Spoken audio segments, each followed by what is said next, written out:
സർക്കാരിൻ്റെ ഏത് ഉത്തരവ് വന്നാലും ഉടൻ തന്നെ ഒരു വിവാദം കൂടെ വരും. കഴിഞ്ഞ കുറച്ച് ദിവസമായി വലിയ തോതിൽ നടക്കുന്നൊരു വിവാദമാണ് സ്കൂൾ സമയത്തിലെ അരമണിക്കൂറിൻ്റെ മാറ്റം. അപ്പോൾ അത് വന്നു കഴിഞ്ഞ് ശിവൻകുട്ടി പ്രഖ്യാപിച്ചു കഴിഞ്ഞ ഉടൻ തന്നെ സമസ്തയും ഫൈസൽ കൂടത്തായിയെ പോലുള്ള ആളുകളും നേതാക്കളെല്ലാം കൂടി ബഹളം വന്നു. മുസ്ലിംകളുടെ ബഹളം, ലീഗല്ല മുസ്ലിം പണ്ഡിതന്മാരുടെയും ആളുകളുടെയും ആക്ടിവിസ്റ്റുകളുടെ ഒരു ബഹളം വന്നു.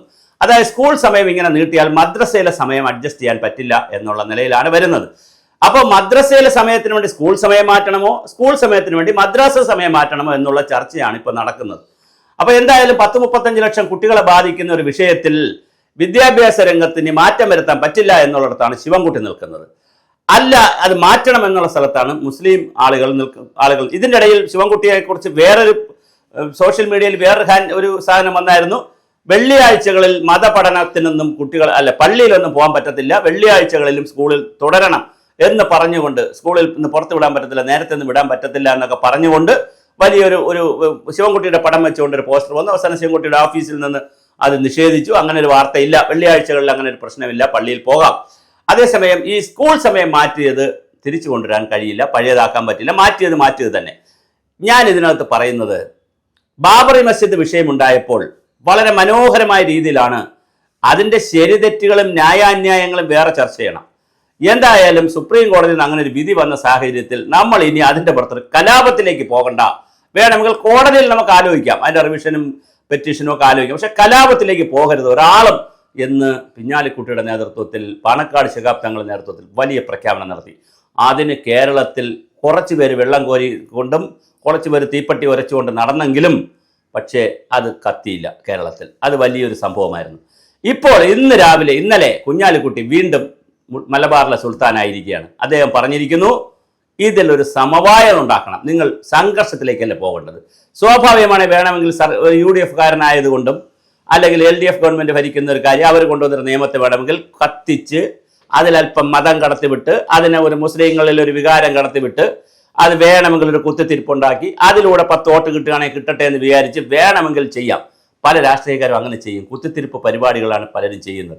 പക്ഷേ ഇതിൽ നിന്ന് വ്യത്യസ്തമായി, വളരെ വ്യത്യസ്തമായി ഒരു സമചിത്തതയുള്ള സമഭാവനയുള്ള തീരുമാനമാണ് കുഞ്ഞാലിക്കുട്ടിയിൽ നിന്ന് വന്നത്. അത് അപ്രീഷിയേറ്റ് ചെയ്യേണ്ടതാണ്, അഭിനന്ദിക്കേണ്ടതാണ്. കാരണം എന്താ പറഞ്ഞത്, അതിനകത്ത് തർക്കമുണ്ടെങ്കിൽ അത് എന്തെങ്കിലും ഒത്തുതീർപ്പ് അല്ലെ എന്തെങ്കിലും പ്രശ്നങ്ങളുണ്ടെങ്കിൽ നിങ്ങൾ ചർച്ച ചെയ്ത് തീർക്കണം. പക്ഷേ മുസ്ലിം സംഘടനകളോടുമൊക്കെ നമ്മൾ പറയുന്നത്, നിങ്ങൾ ഈ സമയത്തെക്കുറിച്ച് ബലം പിടിക്കരുത്. സമസ്തയോടായാലും ഫൈസൽ കൂടത്തായാലും ബലം പിടിക്കരുത്. നിങ്ങൾ നോക്കൂ, IT പാർക്കിൽ എത്ര സമയത്താണ് പോയി ജോലി ചെയ്യുന്നത്? മുസ്ലിം കുട്ടികൾ പോയി ജോലി ചെയ്യുന്നില്ലേ? ഡോക്ടറായിട്ട് ജോലി ചെയ്യുന്നു, അവരുടെ സമയം എത്രയാണ്? ഓപ്പറേഷൻ, ഇപ്പോൾ ഗൈനക്കോളജിസ്റ്റായിട്ടും പല രൂപത്തിലൊക്കെ വന്നു കഴിഞ്ഞാൽ ഇതുപോലെയാണോ ജോലി ചെയ്യാൻ പറ്റുന്നത്? പിന്നെ സൈന്യത്തിൽ പോയി ജോലി ചെയ്യുന്നു, ഫ്ലൈറ്റിൽ അതുപോലെ പൈലറ്റായിട്ടും അതുപോലെ തന്നെ ക്രൂ ആയിട്ടും പല രൂപത്തിലുള്ള നഴ്സായിട്ടും വിദേശ രാജ്യങ്ങളിലൊക്കെ പോയി ഒരുപാട് മുസ്ലിം പെൺകുട്ടികൾ ജോലി ചെയ്യുന്നില്ലേ? അപ്പം സർക്കാരിലേക്ക് ജോലിക്ക് വരുന്ന കുട്ടികൾ, അതുപോലെ തന്നെ നമ്മുടെ നാട്ടിൽ മാത്രമല്ലല്ലോ, ലോകത്തെല്ലായിടത്തേക്കും മുസ്ലിം കുട്ടികൾ പോയി പഠിക്കുന്നില്ലേ? ഇന്ത്യയിൽ എത്രയോ സ്ഥലങ്ങളിൽ പോയി മുസ്ലിം കുട്ടികൾ പഠിക്കുന്നു, ലോകത്ത് എത്രയോ രാജ്യങ്ങളിൽ പോയി പഠിക്കുന്നു. അപ്പോൾ അവിടെ ഉണ്ടാക്കുന്ന നിയമങ്ങൾ നമുക്ക് പാലിക്കാൻ കഴിയില്ല എന്ന് പറയുന്നത് ശരിയാണോ? വളരെ വലിയ കുഴപ്പമാണ് ഉള്ള കാര്യങ്ങളാണെങ്കിൽ നമുക്ക് പറഞ്ഞ് തിരുത്താം, ഞങ്ങൾക്കൊരു സൗകര്യം ചെയ്ത് തരണം. പക്ഷെ സൗകര്യം ചെയ്ത് തരില്ല എന്ന് പറഞ്ഞാൽ വെല്ലുവിളിക്കുന്നത് ശരിയാണോ? ഞങ്ങൾ ഇതേ ചെയ്യുള്ളൂ, ഞങ്ങൾ സമയം മാറ്റൂല എന്ന് പറഞ്ഞ് വെല്ലുവിളിക്കുന്നത് ശരിയാണോ? കാരണം സർക്കാർ ഒരു നയം കൊണ്ടുവരുന്നത് ആരെയും ഉപദ്രവിക്കാനല്ലല്ലോ. കുട്ടികളുടെ പഠന നിലവാരത്തിൽ കുട്ടികൾ പിറകിലോട്ട് പോകുന്നു. പ്രത്യേകിച്ച് പൊതുവിദ്യാഭ്യാസത്തിൽ കുട്ടികൾക്ക് എഴുതാനും വായിക്കാനും ഒക്കെ അറിയുന്നതിലൊക്കെ കുറേ പ്രശ്നങ്ങളുണ്ട്. അപ്പോൾ അതുകൊണ്ട് അവർ പഠിക്കാതെ അവർക്ക് മാർക്ക് കൊടുക്കേണ്ടി വരുന്നു. ഇതിനൊക്കെ ഒരു പരിഹാരം എന്നുള്ള നിലയിൽ ഒരു കമ്മിറ്റി വെച്ച് അവർ വിവിധ തലത്തിൽ പരിശോധിച്ച് ഒക്കെയാണ് തീരുമാനങ്ങൾ കൊണ്ടുവരുന്നത്. അപ്പോൾ അങ്ങനെ തീരുമാനങ്ങൾ കൊണ്ടുവരുമ്പോൾ നമ്മൾ കുറച്ച് അഡ്ജസ്റ്റ് ചെയ്യണ്ടേ? അങ്ങനെയല്ലേ കാര്യങ്ങൾ നടക്കുന്നത്? നമ്മുടെ കുട്ടികൾ അതിരാവിലെ പോയി ട്യൂഷൻ സെന്ററിൽ പോകുന്ന കുട്ടികളെ കാണാമല്ലോ. ഫിസിക്സിന് ഒരു ടീച്ചർ, കെമിസ്ട്രിക്ക് ഒരു ടീച്ചർ, ബയോളജിക്ക് ഒരു ടീച്ചർ, മാത്സിന് ഒരു ടീച്ചർ എന്ന് പറഞ്ഞ് കുട്ടികൾ ട്യൂഷന് പോകുന്നത് നമുക്ക് കാണാം. അങ്ങനെയൊക്കെയുള്ള രാജ്യത്ത് കുട്ടികളുടെ മനസ്സിലും ഈ മതവും ജാതിയും ഒക്കെ കുത്തിവെച്ച് ഒരു സർക്കാർ വിരുദ്ധതയൊക്കെ കുത്തിവെക്കുന്നതിനേക്കാൾ നല്ലത് കുഞ്ഞാലിക്കുട്ടിയുടെ പാതയിലേക്ക് നിങ്ങൾ വരിക, നിങ്ങൾ സമവായത്തിൻ്റെ പാതയിലേക്ക് വരിക, സർക്കാരുമായി ചർച്ച ചെയ്യുക. ചർച്ച ചെയ്യുമ്പോൾ അതിൻ്റെ പ്രായോഗികതകൾ പറഞ്ഞ് മനസ്സിലാക്കി എന്തെങ്കിലും പ്രശ്നമുണ്ടെങ്കിൽ, അല്ല വീണ്ടും സർക്കാർ പറയുകയാണ് ഞങ്ങളുടെ നയമാണിതെന്ന് പറഞ്ഞാൽ, പിന്നെ നിങ്ങൾക്ക് ചെയ്യാൻ പറ്റുന്ന എന്താണ്? നിങ്ങളുടെ സമയം നിങ്ങൾ അഡ്ജസ്റ്റ് ചെയ്യണം. ഇങ്ങനെയല്ലേ നമ്മൾ നാട്ടിൽ കാര്യങ്ങൾ ചെയ്യുന്നത്?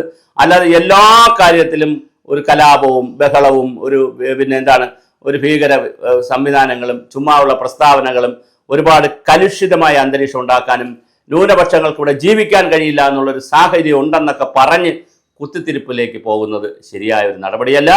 നിങ്ങളെന്തായാലും കുഞ്ഞാലിക്കുട്ടിയെ മാതൃകയാക്കുക. അദ്ദേഹം വളരെ മനോഹരമായിട്ട് ഈ വിഷയത്തിൽ പ്രതികരിച്ചിട്ടുണ്ട്. ഞാനും ആലോചിച്ചുകൊണ്ടിരുന്നു എന്താണ് ലീഗിന് ഇതിനകത്ത് പറയാനുള്ളത്. കുഞ്ഞാലിക്കുട്ടിയെ പോലുള്ള വളരെ സീനിയർ ആയിട്ടുള്ള നേതാക്കൾ എന്ത് പറയുമെന്നറിയാൻ കേരള സമൂഹത്തിൻ്റെ കൗതുകമുണ്ടായിരുന്നു.